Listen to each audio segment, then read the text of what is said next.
Iliana, antes que nada, qué gusto tenerte ya de vuelta aquí con nosotros. Pues muchas gracias. Con un tema tan interesante, ahora que precisamente se están restableciendo relaciones, no solo comerciales, ya lo vemos en este caso con México, sino también diplomáticas, esta coyuntura con Estados Unidos para vigilar la franja, la frontera con Siria. ¿Cuáles son los ecos que puede tener esto que está haciendo hoy por hoy Turquía? Bueno, primero gracias otra vez por tenerme en su programa. Y hay dos elementos importantes que ustedes acaban de citar. Primero el que decía Laura, ¿dónde está ubicada Turquía? Y Turquía efectivamente es un estado transcontinental que se encuentra entre Europa y Asia. Y luego lo que tú decías del Imperio Otomano y su antigüedad, donde también existen todos los vestigios históricos de la existencia del pueblo kurdo, que hoy día es una minoría extendida en diferentes países de Asia. Estas dos posiciones son muy importantes para entender el conflicto de lo que está ocurriendo en Turquía. Turquía viene siendo una especie de estado tapón respecto de Asia y las migraciones hacia Chipre y luego, por supuesto, hacia Europa. Y hay dos elementos muy importantes de lo que estamos viendo en el conflicto que se ha suscitado en tiempos recientes. Primero, las muertes del día 20 de julio, con 32 muertos, y luego, por supuesto, los antecedentes de este 30 de julio, donde 2 gendarmes turcos resultan muertos y 31 heridos. Por supuesto, hay otros saldos importantes de muertos, pero también es importante señalar esto. La población kurda, que es una minoría étnica en Turquía, está encontrando hoy día el espacio en el Congreso o en el Poder Legislativo de Turquía, donde ya no es mayoría el Partido de la Democracia que apoya a Tayyip Erdogan, el presidente actual.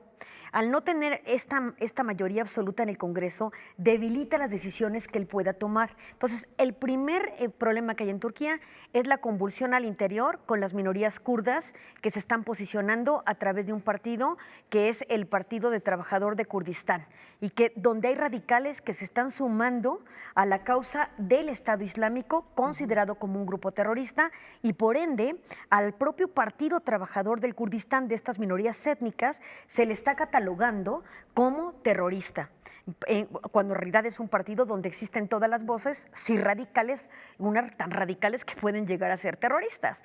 Y por la otra tenemos el crecimiento del Estado Islámico en Siria. Entonces, la fusión de estos ingredientes, de la convulsión al interior, más lo que está ocurriendo en el entorno, por supuesto que generan una bomba de tiempo, un tic-tac que se tiene que contener.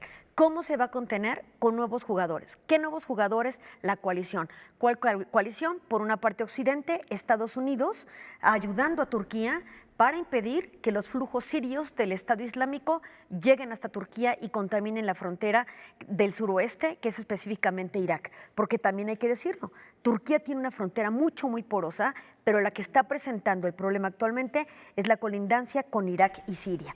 En ese sentido, lo que se pretende es hacer una zona libre, pero nosotros vamos a llamarles básicamente lo que es una zona libre, sí, pero de estos grupos terroristas que puedan incursionar a esta frontera, no una zona libre en sentido comercial.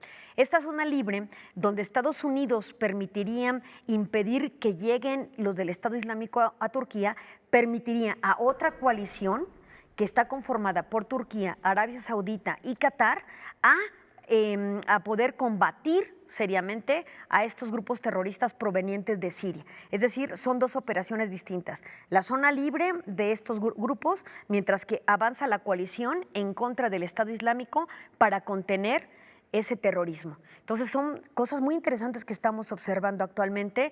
Ya se han hecho uso de drones, se está pidiendo, la OTAN se ha ofrecido en apoyar, porque finalmente Turquía es uno de los estados que más participa en las misiones de la OTAN, pero la OTAN todavía no ha sido aceptada de lleno, simplemente ha ofrecido la posibilidad del apoyo. Entonces esto es importante dentro de lo que es el conflicto y bueno, hay que estar atentos. Ahora, es importante señalarlos como grupos terroristas y no decir de la composición de un califato, porque en el momento que se asevera la existencia de un califato, se les está dando el reconocimiento como un territorio autónomo con las características que el Islam preserva para estas poblaciones que luchan y pugnan por la conformación del mismo.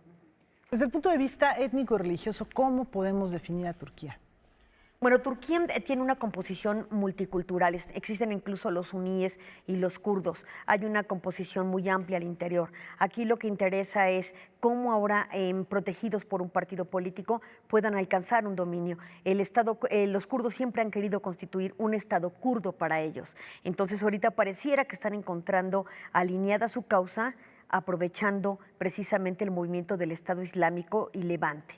Entonces, eso es lo que habría que cuidar actualmente, más allá de la composición multicultural que al interior puedan tener los propios turcos, donde efectivamente prevalece la religión del Islam. Y también esto que tú decías de en dónde se encuentra es importante, porque Turquía ya había pedido con anterioridad la pertenencia a la Unión Europea. Y precisamente por cuestiones de religión y otros aspectos sociales y políticos, quedó en stand-by su membresía hacia la Unión Europea. Es algo por lo que han luchado, bueno, como decía Rafa, desde la primera mitad del siglo XX, Mustafa Kemal Atatürk, occidentalizando a este territorio, a esta cultura que efectivamente tiene lo mismo etnias caucásicas que etnias árabes, y es una cultura en sí misma, la cultura turca, con su lengua, con sus tradiciones, con sus costumbres. Y yo te lo preguntaba para ver qué tan posible es que prenda, digamos, la presencia del Estado Islámico entre la población abierta. Es difícil porque también hay otro ingrediente, Laura, que no debemos olvidar, que es el rol que tiene Rusia con los turcos. Recordemos que cuando viene lo de la adhesión de Crimea por parte que se desprende, vamos, metafóricamente hablando, políticamente hablando, del territorio ucraniano y se convierte en una porción territorial de Rusia, se empiezan a quitar los gasoductos, a cortar la posibilidad de llevar gas desde Rusia hacia Europa. ¿Y quién le da la oportunidad de surtir? Turquía. Turquía es un gran socio de Rusia. Entonces, la presencia de Estados Unidos aquí para contener al Estado Islámico no, resulta importante, pero también es geopolíticamente para impedir que Rusia tenga una participación importante en Turquía.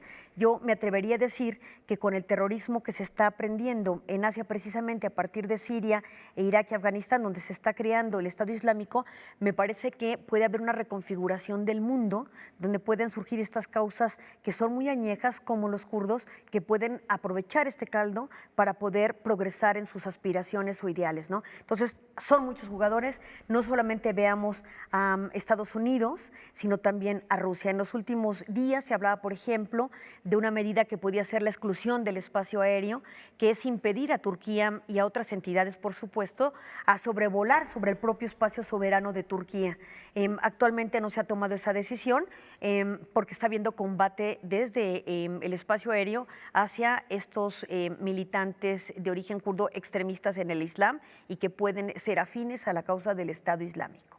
Esto me parece fundamental a propósito de observar el comportamiento internacional. Nada más subrayar, el propio embajador decía, yo me acerqué, pero estamos abiertos al siglo XXI y a las relaciones comerciales, culturales, y ahí está el ejemplo con México. Pero en cuanto a la observancia de los países vecinos, bueno, y socios, Rusia, hay que ver qué pasa con Irak, hay que ver qué pasa con Siria. ¿A quién más deberíamos volver la mirada? Sobre todo considerando que puede ser un tema bastante álgido y un punto también neural en lo que respecta a las relaciones internacionales. Pues bueno, ¿tú dices limítrofes al conflicto u otros conflictos con los que tendríamos que estar atentos? Limítrofes al conflicto. Está Siria, está Irak, está Rusia. Sí, pues en este momento son los principales jugadores, Arabia Saudita y Qatar, que también aquí podríamos vincularlo con lo que ha hecho los últimos tiempos el secretario de Estado estadounidense, Kerry, que no solamente ha extendido la posibilidad de un acuerdo para la disminución de uranio en Irán, sino que también lo quiere extender a estos otros países como Qatar, por ejemplo. Entonces, me parece que también hay componentes de carácter económico y geopolítico importantes dentro de esta zona de conflicto. Hay que verlo de manera multifactorial y no centrarnos en solo un aspecto del terrorismo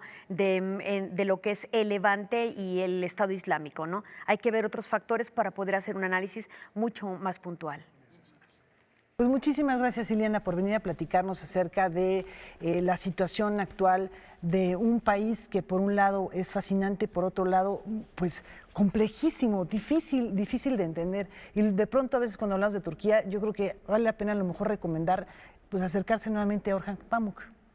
Pues sí, tú eres la experta en literatura, así es que seguramente lo haremos. Porque a través de sus libros podemos conocer mucho más de este país con profundísimas raíces culturales, religiosas, musicales. Es una nación fascinante y yo creo que con un gran orgullo tiene un ejército que es muy poderoso porque tiene una tradición bélica enorme y del cual sus habitantes se sienten muy orgullosos y de haber sido también el gran imperio otomano, el más grande, el más poderoso de su época. Y bueno, ver la situación actual, pues uno se pregunta, ¿qué pasa cuando Pues sí, de los cae un ejércitos más imperio? importantes de la OTAN, el turco sin duda. Bueno, pues estaremos al pendiente de esto, Ileana. Gracias por estar de nuevo aquí con nosotros. A Nos ustedes. vemos el próximo lunes.